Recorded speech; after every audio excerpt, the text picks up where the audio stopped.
For the first question, we have to concatenate first, mid and last name, and the output should be like this, that is, between first, mid and last we should have space in between.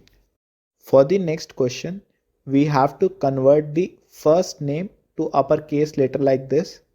For the next question, we have to convert the last name to lowercase letter like this.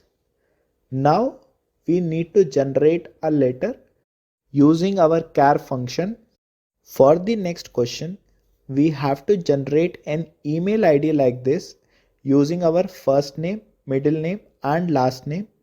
Our first, last and middle name should be separated by dot. For the next question, we have to extract the first name using left and search formulas. For the next question, we have to extract everything that comes after @ using the right and search function.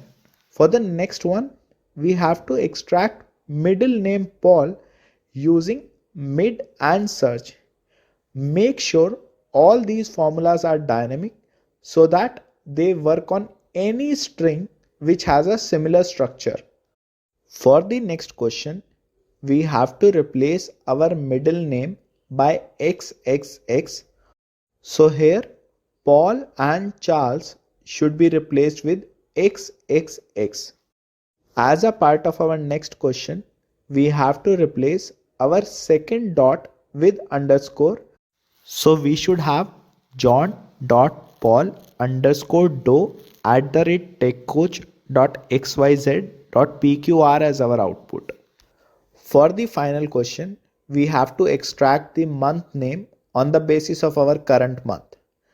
Please post your answers in the comments section. If you are not able to solve these questions, you should rebuild your knowledge by watching the earlier videos from this section.